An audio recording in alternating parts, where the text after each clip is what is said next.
Levi Phelan was holding his daughter's hand when her heart stopped beating. The monitor flatlined at 4:52 a.m., and the sound, that endless, piercing scream of machinery, shattered what was left of his world. Ruth's fingers went slack in his. Her chest stopped moving. The grayish tint around her lips spread like spilled ink. No, the word came out broken. Animal. No, no, no hoochie. Nurses flooded the room. Someone pushed him back.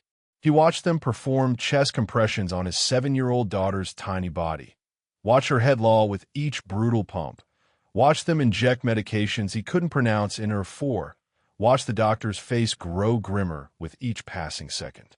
Come on, sweetheart, Levi begged, his voice shredded. Come on, don't leave me. Please don't leave me. 40 seconds. 60. 90. She's gone, his mind whispered. She's already gone. 3 days ago, Levi had made a choice in the rain. He'd stopped to save a stranger when every second mattered, when his daughter was gasping for air at home. He'd given away his jacket, his time, his chance to get to Ruth faster. He didn't know that stranger was a surgeon.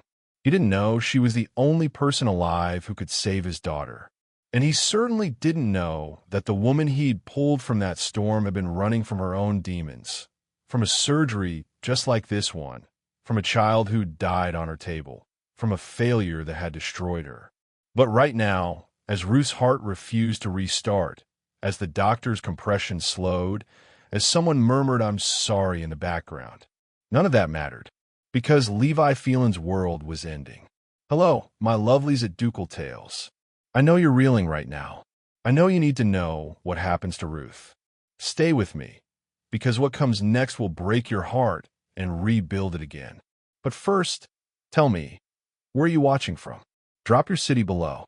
I want to know you're here with me for this journey. And if you haven't subscribed, do it now, because you won't want to miss a single second of what happens next. Leaders reach someone they're struggling alone to keep his family together and changing the world. Now, let me take you back. Let me show you how he got here. 72 hours earlier. The rain hit like fists against the windshield, and Levi's phone buzzed for the 4th time in 3 minutes.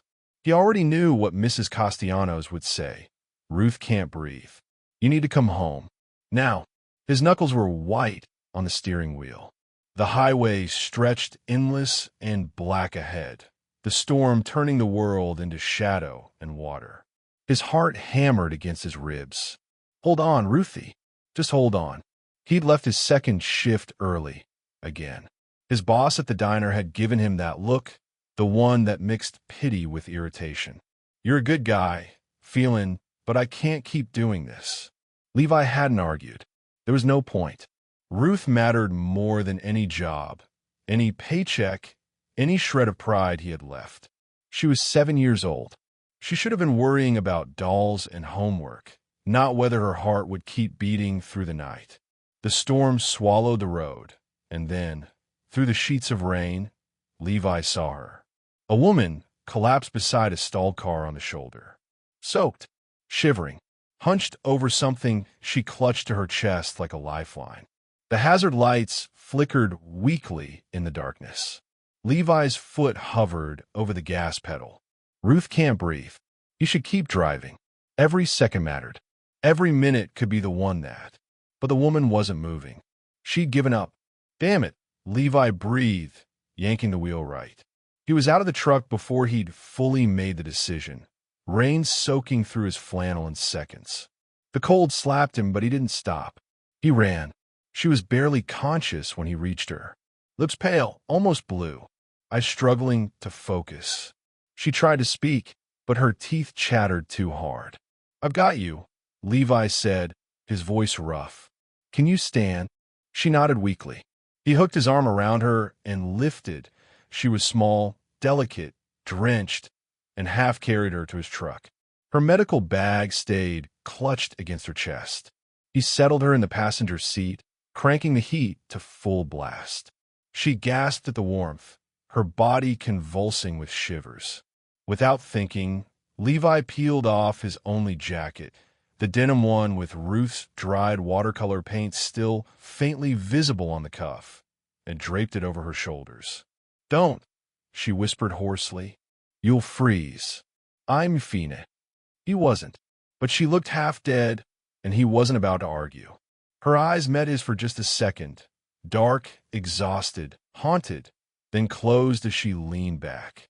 Levi climbed into the driver's seat, hands shaking. He pulled back onto the highway, tires skidding. "Where do you need to go?" he asked. "Anywhere," she murmured. "Anywhere dry." He glanced at her. She looked broken, not just cold, something deeper, like she'd been carrying the world and finally dropped it in the rain. But Levi didn't have time for questions. Ruth was waiting. Ruth couldn't breathe. He drove faster. 10 minutes later, he dropped the woman at a 24-hour diner, made sure she got inside safely, made sure someone saw her. She tried to thank him, voice still shaking, but he'd waved her off and disappeared back into the storm before she could ask his name. He didn't know who she was. He didn't know that the soaked, shivering woman he'd just saved was Dr. Catherine Holbrook, one of the most brilliant pediatric cardiothoracic surgeons in the country. And he certainly didn't know that in 72 hours, when his daughter's heart finally gave out, Dr. Holbrook would walk into that room and recognize him. But what Levi couldn't have known, what haunted Catherine every waking moment, was that she'd been on that highway for a reason. She'd been running from the worst mistake of her career, from a child who died on her operating table, a child with the exact same condition as Ruth. And now, as Ruth's heart refuses to restart, as the seconds tick by and hope fades, Catherine Holbrook is about to walk through that door. The question is, will she run again? Or will she face the one surgery that destroyed her? Back in the hospital room, the flatline continued its merciless scream. Dr. Sinclair's hands never stopped moving, compression after compression on Ruth's fragile chest. But his eyes told Levi everything. They were losing her. "Please," Levi whispered to no one, to God, to the universe. "Please, not her. Take me instead. Please." Then, a blip on the monitor. Another. A rhythm, weak but there. "We've got sinus rhythm," a nurse called out. Ruth's chest rose. Fell. Rose again. Levi collapsed against the wall, his legs finally giving out. She was alive. For now. Dr. Sinclair looked at him with exhausted eyes. "She's stable, but Levi, this is the third time this week. Her heart can't take much more." "I know. Do you?" Dr. Sinclair pulled off his gloves. "Because the next time, we might not get her back." 60 hours earlier, when Levi had burst through his apartment door that stormy night, his shirt soaked and his lungs burning from sprinting up 3 flights of stairs, he'd found Ruth exactly as he'd feared, propped up on pillows, gasping, her small chest heaving with the effort of each breath. Lips tinged gray. "Daddy," she'd whispered. Then, even through her labored breathing, "Did you bring your star-finding binoculars?" It was their inside joke, born on a clear summer night when he'd taken her stargazing with old yard sale binoculars. She asked about them every single day, and every single day he pretended to check his pockets before saying, "Left them in the truck again." Even dying, she was trying to make him smile. "Left them in the truck again," Levi had said, his voice cracking as he knelt beside her bed. His cold, wet hand found her small, warm one. "I'm here, baby. I'm right here." Mrs. Castellanos, their neighbor, Ruth's unofficial grandmother, had hovered nearby, wringing her floral apron. At 60-something, she had the kind eyes of someone who'd raised 5 children and buried 2. She started coughing around 7, Mrs. Castellanos said quietly, stepping into the hallway. Then she couldn't catch her breath. "I gave her the inhaler like you showed me, but Levi, it didn't work this time." He'd known. God, he'd known. Ruth had been born with truncus arteriosus with severe pulmonary hypertension, a heart condition so rare most doctors had never seen it, a malformation that should have been fixed when she was an infant. But her mother had disappeared 3 weeks after Ruth was born, leaving nothing but a half-empty bottle of pills and a note. I can't do this. I'm sorry. Levi had been 22. Alone. Terrified. They'd done temporary fixes. Patches. Medications. Prayers. But Ruth was 7 now, and her heart was tired. The surgery she needed cost $400,000. Levi had $1,200 in his checking account.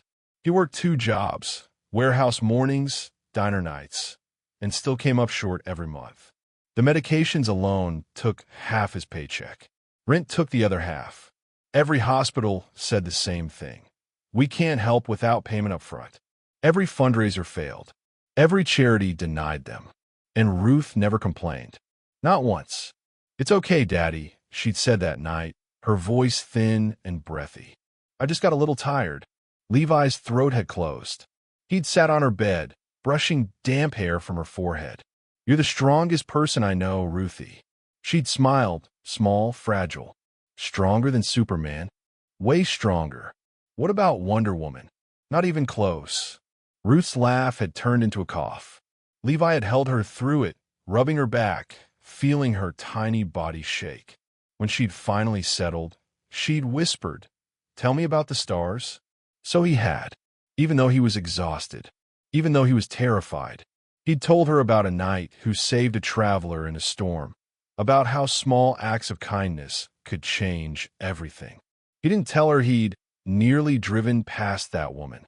Didn't tell her that every day he was afraid he'd lose her.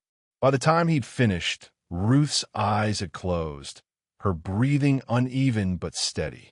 Levi had sat there for hours, watching her chest rise and fall, like it was the most important thing in the world.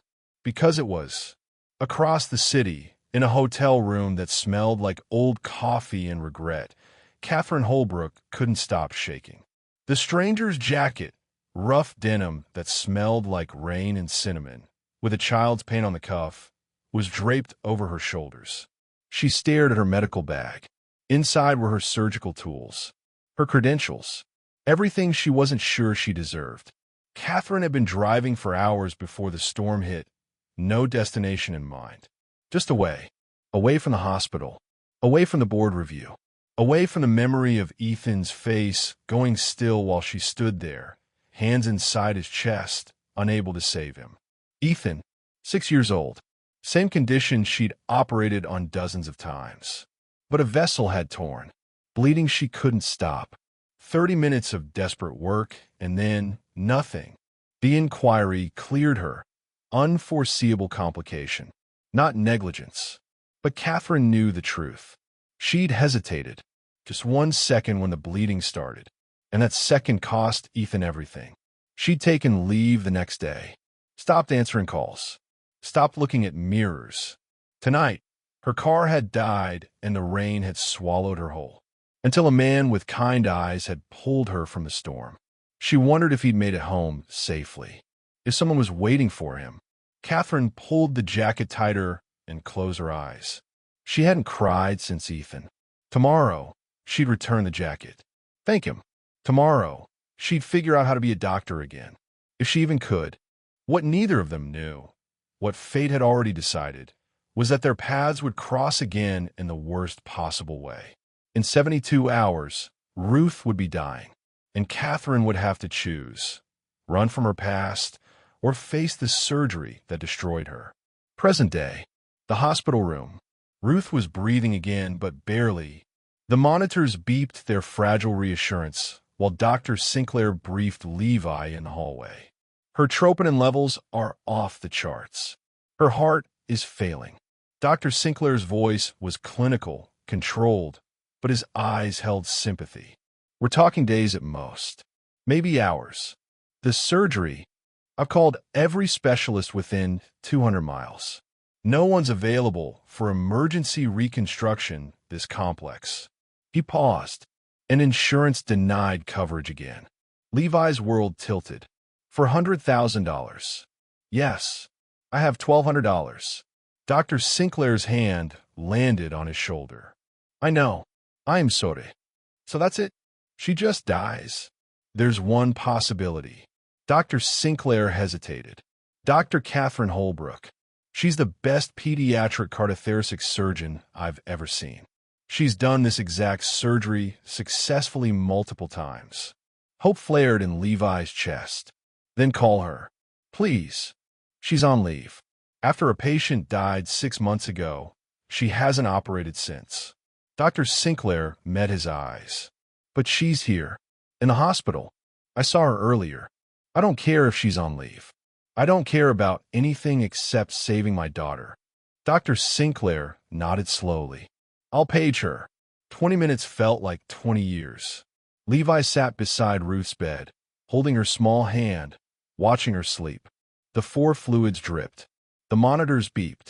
The fluorescent lights hummed. Everything was too bright, too loud, too unbearable. The door opened. Mr. Phelan? Levi turned and froze. Standing in the doorway, wearing a white coat with a hospital badge, was the woman from the storm. Her dark hair was pulled back now, professional. The color had returned to her face. But those eyes, haunted, exhausted, were the same. It's you, she breathed. Ah, yeah. Levi stood awkwardly. Your doctor here? Dr. Catherine Holbrook. Pediatric cardiothoracic surgery. She stepped into the room, her gaze moving from Levi to Ruth, and something shifted in her expression. Dr. Sinclair said there was an emergency case. She stopped.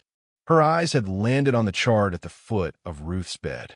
Levi watched her face drain of color. What is it? He asked. Catherine picked up the chart with trembling hands. Her eyes scanned the pages, and with each line, she seemed to shrink. Truncus arteriosus, she whispered. Severe pulmonary hypertension. Complex reconstruction required. Yeah, can you help her? Catherine looked up, and Levi saw raw terror in her eyes. She glanced at Ruth, sleeping peacefully, dark lashes against pale cheeks, and her hand moved unconsciously to her jacket pocket. This is the same condition, she said quietly. Same as what? The same condition as the last patient I operated on. Levi's heart skipped. And that's good, right? You've done this before. Catherine's hands tightened on the chart. Her knuckles went white. For the briefest moment, Levi saw something else in her eyes, a flicker of determination, like some part of her wanted desperately to say yes. Then it was gone. He didn't survive. The words hung like poison. But you can still try, right? You're a specialist. I can't. Catherine set the chart down, stepping back. I'm sorry. I can't do this surgery. What? What? I'm on leave. I'm not cleared. And even if I were, her voice cracked. She looked at Ruth again, and for 1 second, her expression softened. I can't. Not this. Not again. Please. Levi moved toward her, desperation clawing at his chest. You're the only one. Dr. Sinclair said there's no one else. If you don't help her, she'll die. I'm sorry, Catherine whispered. She turned to leave, her steps heavy. At the doorway, she paused, her hand on the frame, knuckles white. For one heartbeat, one single beep on Ruth's monitor, she didn't move. Then she walked out, leaving Levi standing there, leaving Ruth to die. Catherine made it 10 steps down the hallway before she stopped. Her hands were shaking so violently she had to press them against the wall. The antiseptic smell burned her nostrils. The overhead lights buzzed. Somewhere, a code was being called. And in her mind, Ruth's face overlaid with Ethan's. She couldn't tell where one ended and the other began. The man who'd saved her life was begging her to save his daughter. And she'd walked away. Again, Catherine slid down the wall until she was sitting on the cold tile floor, her white coat bunched around her, her carefully constructed composure finally shattering. She'd spent 6 months running from this moment. But fate had found her anyway. In Ruth's room, the monitors started alarming. Her heart was failing again. And this time, Levi knew they were out of time. The code team saved Ruth again. Barely. Dr. Sinclair pulled Levi into the hallway while they stabilized her. That's the 4th episode in 6 hours. Her heart can't sustain this much longer. Then find someone who can operate, Levi said, his voice breaking. Anyone. There is no one else. Not for this. Not in time. Dr. Sinclair's expression was grim. Dr. Holbrook is your only option. She refused. Then convince her. Ow! I am nobody. I drive a forklift and flip burgers. I can't. You saved her life 3 days ago. Dr. Sinclair's voice was firm. She owes you. Remind her. Levi found Catherine in the hospital chapel at 2 a.m. She sat alone in the front row, still in her white coat, staring at nothing. Dr. Holbrook. She didn't turn. You should be with Ruth. She's sleeping. They sedated her after the last episode. Levi sat down beside her uninvited. Why won't you help her? I told you. I can't. Can't or won't. Catherine finally looked at him. Her eyes were red, exhausted. Does it matter? Yeah, it does. Levi leaned forward, elbows on his knees. Because if you can't, if there's something physically stopping you, then fine. I'll accept that. But if you won't because you're scared, you don't understand, then explain it to me. Silence stretched between them, heavy and suffocating. Finally, Catherine spoke. The boy who died. Ethan. He was 6 years old. Same condition as Ruth. I'd done that surgery dozens of times. Successfully. What happened? A vessel tore during reconstruction. I tried to repair it, but her voice cracked. There was so much blood. I hesitated, just for a second, and he died because of it. Levi absorbed this. The inquiry cleared you. How did you? Dr. Sinclair told me. Levi turned to face her fully. He said it was an unforeseeable complication, that you did everything right. The inquiry didn't know everything. What do you mean? Catherine closed her eyes. Ethan wasn't just a patient. He was my nephew, my sister's son. Levi's breath caught. She begged me to do the surgery, said I was the best, that she trusted me. A bitter laugh escaped Catherine's lips. Hospital policy forbids operating on family, but I did anyway. And when he died, your sister blamed you. She was right, too. Catherine's hands twisted in her lap. I killed her son, and I lied to the board about our relationship. If they ever find out, you'll lose your license. Yes. Levi sat back, processing. So you're not just scared of the surgery. You're scared of getting caught. I'm scared of failing again, Catherine said quietly. Of watching another child die on my table. Of having to tell another parent that I wasn't good enough. But what if you succeed? What? What if Ruth survives? Levi's voice was intense now. What if this is your chance to prove that Ethan's death wasn't your fault? That you were good enough? Catherine shook her head. You don't understand the statistics. Truncus arteriosus with pulmonary hypertension this advanced, the mortality rate is over 60%. And that's with everything going perfectly. So she has a 40% chance. In ideal circumstances, yes. 40% is better than zero. Levi grabbed her hand. Dr. Holbrook, Catherine, my daughter is dying. Right now. Today. Without surgery, she has no chance. With it, even with all the risks, she has some chance. How can I not take that? Catherine stared at their joined hands. If she dies, then at least we tried. And if the board finds out about Ethan, then we deal with it. Levi squeezed her hand. Together, Catherine looked at him, really looked at him. This exhausted, desperate man who'd stopped in a storm to save a stranger, who was now asking that stranger to save his daughter. I need to think, she whispered. Ruth doesn't have time for thinking. I know. Levi stood.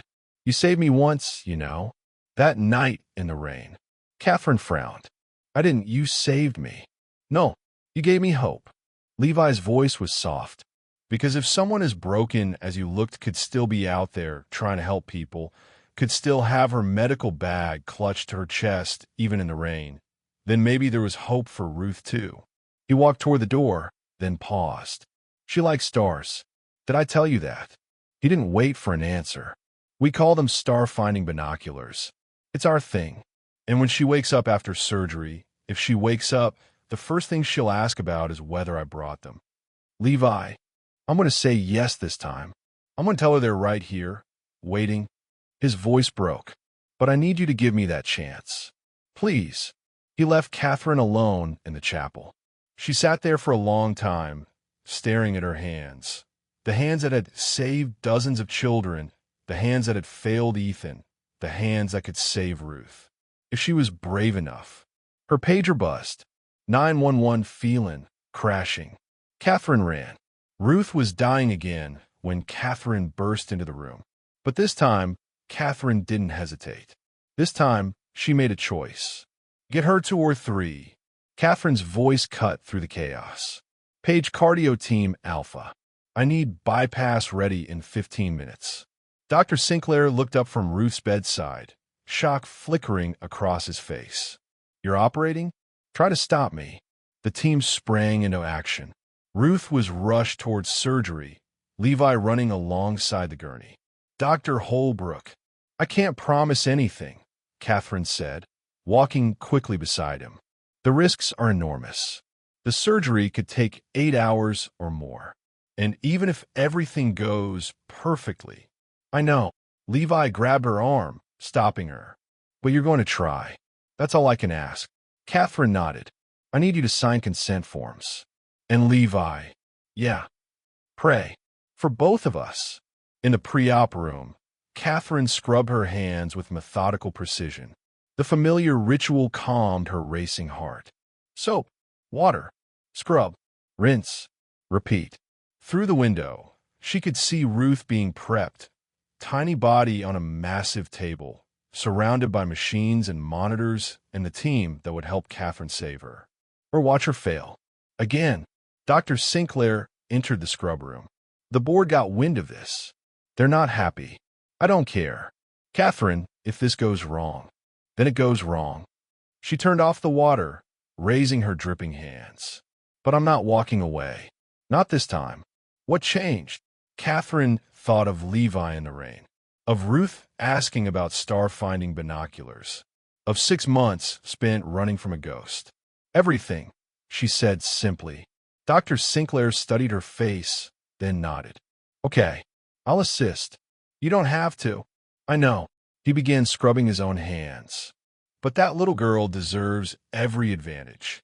And you, Catherine Holbrook, are about to perform the surgery of your career. Or end it. Same thing, isn't it? The operating room was cathedral silent. Catherine stood over Ruth's open chest, staring at the malformed heart that was supposed to keep this little girl alive. The truncal valve was severely damaged. The pulmonary arteries were in the wrong position. The entire structure was a maze of complications. Beginning reconstruction, Catherine announced. Her hands moved with practiced precision, separating vessels, repositioning arteries, repairing the valve. For 90 minutes, everything went perfectly. Then she saw it, the same weakness in the vessel wall that had torn during Ethan's surgery. Catherine's hands froze. No, not again. Dr. Holbrook, the assisting surgeon prompted. The vessel was paper-thin, fragile. One wrong move, and Ethan's blood everywhere. Her sister's screams. The flat line that wouldn't stop. I need to reinforce this, Catherine said, her voice steady despite the terror flooding her veins. 6-0 proline. And give me a pericardial patch. She could reinforce it, prevent the tear, do what she couldn't do for Ethan. Her hands trembled as she positioned the needle. Catherine, Dr. Sinclair's voice was calm. You've got this. She began the delicate work of reinforcing the vessel. Every stitch had to be perfect. Too tight, and it would tear. Too loose, and it would leak. Her entire world narrowed to that one fragile vessel. Stitch. Breathe. Stitch. Breathe. Vessel reinforcement complete, she finally announced. Continuing reconstruction. But as she moved to the next step, her pager buzzed. Someone in the OR gallery had paged her. She glanced up. Through the observation window, she saw them. The hospital board, all 5 members, watching her operate. And in the front row, a woman Catherine hadn't seen in 6 months. Her sister, Sarah. Catherine's hands froze again. Dr. Holbrook? Dr. Sinclair's voice held warning. We need to continue. My sister is here, Catherine whispered. I know. Why? I called her. Dr. Sinclair didn't look up from the surgical field. She deserved to know you were facing this again. Catherine's vision blurred. I can't. If she's watching and I fail, then don't fail. But Catherine's hand was shaking now. The instruments trembled. Her breath came in short gasps. Ruth's monitor beeped steadily, oblivious to the surgeon's panic. Catherine. Dr. Sinclair's voice cut through the fog. Look at me. She did. That woman in the gallery? She's not here to watch you fail. She's here because she finally knows the truth. What truth? About Ethan's vessel. The autopsy I ordered after the inquiry. Dr. Sinclair's eyes were steady above his mask.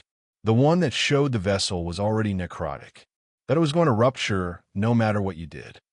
Catherine's world stopped. What? Ethan's vessel was diseased. The original scans missed it. You didn't kill him, Catherine. His condition did. But I hesitated, for 1 second, to assess catastrophic bleeding. That's not hesitation. That's good medicine. Dr. Sinclair gestured to Ruth's open chest. Now finish what you started. Save this little girl. Catherine looked up at the gallery again. Sarah was crying, but she wasn't leaving. She was staying, watching, hoping, forgiving. Catherine's hand steadied. Continuing reconstruction, she said clearly. And she didn't hesitate again. 6 hours later, Ruth's reconstructed heart was ready. The moment of truth had arrived.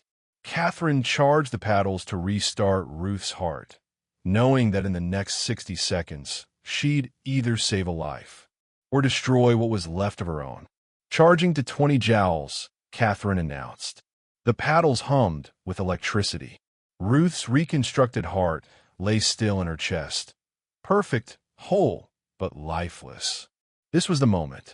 After 8 hours of surgery, after 6 months of running, after a lifetime of second-guessing herself. Clear. The shock delivered. Ruth's body jerked. The monitor stayed flat. Again. 30 joules. Clear. Another shock. Another failure. Catherine's jaw tightened. 50 joules. Dr. Holbrook, we should consider. I said 50 joules. The team exchanged glances but obeyed. Clear. The third shock hit Ruth's tiny body, and the monitor stayed flat. Silence filled the OR, the kind of silence that preceded death. Catherine stared at Ruth's still heart, at the perfect reconstruction that meant nothing if it wouldn't beat. Time of death, someone began. No, Catherine's voice was steel. We're not calling it. Manual compression. Now. Dr. Sinclair stepped forward, beginning rhythmic compressions directly on Ruth's heart. Catherine, we've done everything. We haven't done enough. She grabbed medication from the tray. Epinephrine, 0.1 milligrams. Direct cardiac injection. That's extremely risky. So is death. Catherine injected the medication directly into Ruth's heart muscle. Continue compressions. 1 minute passed. 2. The board members in the gallery began filing out. They'd seen enough. Only Sarah remained, her hands pressed against the glass, tears streaming down her face. Come on, Ruthie, Catherine whispered. Your dad's waiting. The stars are waiting. Come on. 3 minutes. 4. Catherine. Dr. Sinclair's voice was gentle. She's gone. No. There's nothing left. I said no. Catherine's voice broke. I'm not losing another one. I am not telling another father that I failed. I am not. A beep. Single. Weak. Everyone froze. Another beep. Then another. Ruth's heart contracted. Once. Twice. We have sinus rhythm, a nurse shouted. The monitors erupted into steady, beautiful sound. Ruth's heart, her reconstructed, repaired, impossible heart, was beating. On its own, Catherine's legs gave out. Dr. Sinclair caught her, holding her upright. You did it, he said quietly. You saved her. Catherine couldn't speak, couldn't breathe, could only stare at Ruth's chest rising and falling, at the monitors confirming what seemed impossible. In the gallery, Sarah was sobbing. And Catherine, brilliant, broken, finally whole Catherine, let herself cry too. But in the recovery room, as Levi waited to see his daughter, he had no idea what had just happened. Had no idea how close he'd come to losing Ruth.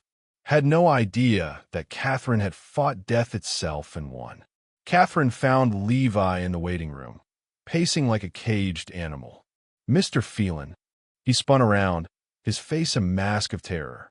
Is she? She made it through surgery. Levi's knees buckled. Catherine rushed forward, helping him to a chair.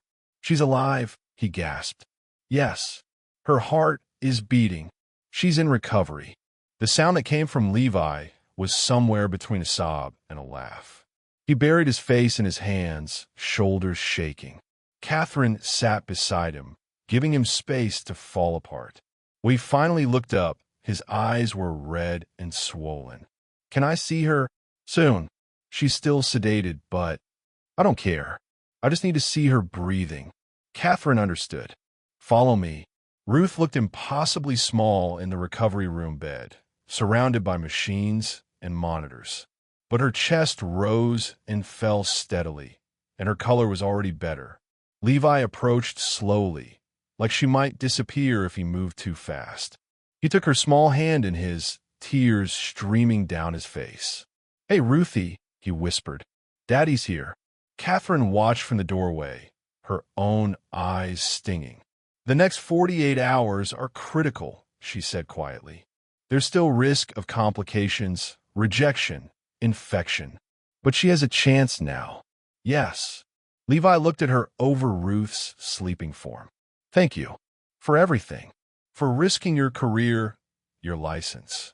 You stopped in the rain for me, Catherine said simply. This makes us even. No, it doesn't. Levi's voice was fierce. What you did today, I can never repay that. Before Catherine could respond, the door opened. Sarah stepped in, hesitant. Catherine froze. Hi, Sarah said softly. Can we talk? They found privacy in an empty consultation room. Sarah sat across from Catherine, the silence heavy between them. Dr. Sinclair sent me the autopsy results, Sarah finally said. The one that showed Ethan's vessel was already failing. Catherine's throat closed. Sarah, you didn't kill my son. Sarah's voice cracked. I've spent 6 months blaming you for something that wasn't your fault. And God, Catherine, I'm so sorry. You had every right to be angry. No, I didn't. Sarah reached across the table, taking Catherine's hands. You tried to save him. You did everything possible. And instead of supporting you, I destroyed you. Catherine couldn't hold back her tears. I should have moved faster. I should have. You should have had a sister who loved you enough to see the truth. Sarah squeezed her hands. I watched you operate today. Saw you fight for that little girl the same way you fought for Ethan. And I realized you never gave up. On him. On yourself. On helping people. I gave up for 6 months. And then you came back. Sarah smiled through her tears. You faced the one surgery that terrified you, and you saved her. That's not giving up. That's courage. Catherine broke down completely. Sarah came around the table, pulling her into a fierce hug. I forgive you, Sarah whispered, for whatever guilt you're carrying. I forgive you, and I'm so proud of you. They held each other, 6 months of grief and anger and love pouring out in the quiet room. When they finally pulled apart, Catherine asked, What about the board? They know about Ethan now. Sarah's expression hardened. Let them try to punish you. I'll testify that you acted in good faith, that you saved my son's life for 6 years with previous surgeries. That one tragedy doesn't erase a career of miracles. Sarah, I'm your sister, Catherine. I should have been fighting for you all along. Sarah stood. Now I'm going to make this right. As Sarah left to confront the hospital board, Catherine returned to Ruth's recovery room. Levi was still there, holding his daughter's hand, whispering stories about stars. And for the first time in 6 months, Catherine felt something she'd forgotten. Hope. The hospital board convened the disciplinary hearing at noon the next day. Catherine sat at the defendant's table, exhausted but calm. Whatever happened, She'd saved Ruth. That was enough. The board chair began reading the charges. Dr. Holbrook, you stand accused of falsifying medical records, operating on a family member in violation of hospital policy, and the door burst open. Sarah walked in, followed by someone Catherine didn't expect. Dr. James Whitmore, the most respected cardiac surgeon in the state. What is the meaning of this? The board chair demanded. My name is Dr. Whitmore. I've reviewed the Ethan Marshall case extensively. He set down a thick file. I'm here to testify that Dr. Holbrook's actions were not only appropriate but exemplary. The board members exchanged glances. Dr. Whitmore continued. The vessel rupture that occurred during Ethan Marshall's surgery was caused by pre-existing necrosis, a condition missed by multiple imaging specialists before Dr. Holbrook ever entered that OR. No surgeon, regardless of skill, could have prevented that rupture. But Dr. Holbrook concealed her relationship. To protect a grieving mother from invasive inquiry, Sarah interrupted, standing. My sister put my well-being above her own career. That's not deception. That's compassion. The board chair frowned. Nevertheless, hospital policy is clear. Hospital policy is also clear about recognizing exceptional medical achievement, Dr. Whitmore said. Yesterday, Dr. Holbrook performed a successful truncus arteriosus reconstruction with pulmonary hypertension complications, one of the most difficult pediatric cardiac surgeries in existence. The patient is recovering ahead of schedule. He fixed the board with a hard stare. You can punish Dr. Holbrook for bending rules in an impossible situation, or you can recognize that she's one of the finest surgeons this hospital has ever seen. Dr. Whitmore crossed his arms. But know this, if you revoke her license, I'll make sure every medical journal in the country knows you prioritize bureaucracy over saving children's lives. The threat hung in the air. The board chair cleared his throat. We'll need time to deliberate. Take all the time you need, Sarah said. We'll wait. 90 minutes later, the board returned. After careful consideration, the board chair announced, we've decided to issue Dr. Catherine Holbrook a formal reprimand for protocol violations. However, in light of the extenuating circumstances and her exemplary surgical record, no further action will be taken. Catherine's breath released in a rush. Furthermore, the board chair continued, his expression softening slightly. We'd like to formally recognize Dr. Holbrook's extraordinary skill in saving Ruth Phelan's life. The surgery was remarkable. Applause broke out in the gallery. Hospital staff who'd quietly filed in to support Catherine. Sarah grabbed her hand, squeezing tight. You're free, she whispered. You did it. Catherine couldn't speak, could only nod as tears streamed down her face. Later that afternoon, Catherine checked on Ruth. She was awake and asking about star-finding binoculars. Ruth's eyes fluttered open to find her father sitting beside her bed, exactly where he'd been for 2 days straight. Daddy, Levi jerked awake. Ruthie, oh God, sweetheart, you're awake. Did you bring the star-finding binoculars? She asked, her voice hoarse but determined. Levi laughed through his tears. They're right here, baby. Right here waiting for you. He held up the old yard sale binoculars, and Ruth smiled. The most beautiful sight he'd ever seen. Promise we can go see stars when I get better? Every single night. As many as you want.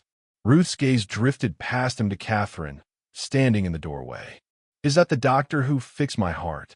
That's her, Levi confirmed. Thank you, Ruth said simply, for making my heart strong. Catherine stepped closer, her professional composure firmly in place. You're very welcome, Ruth. How are you feeling? Tired, but good. Ruth looked at her father. Daddy's not scared anymore. I can tell.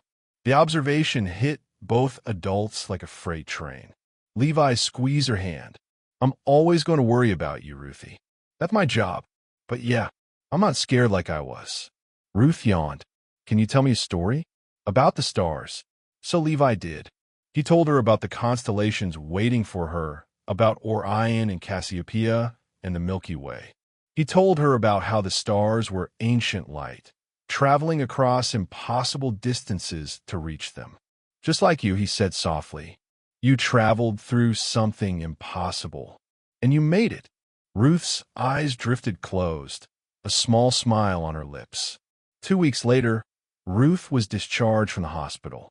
Her recovery was progressing better than anyone had dared hope. The reconstructed heart was strong, accepting its new configuration, pumping steadily. Catherine checked her one final time before signing the discharge papers. Everything looks perfect, she said, reviewing the latest scans.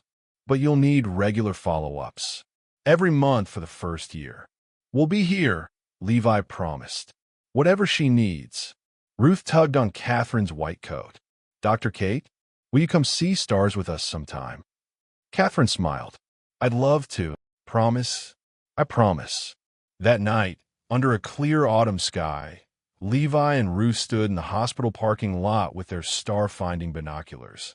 Ruth was still weak, moving carefully, but her color was back. Her smile was bright. Her laughter was real. There, she pointed.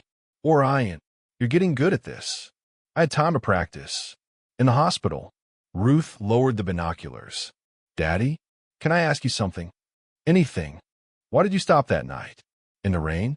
When I couldn't breathe, Levi knelt beside her. Because someone needed help. And sometimes, Ruthie, the right thing to do is the hard thing. Even when you're scared. Especially when you're scared.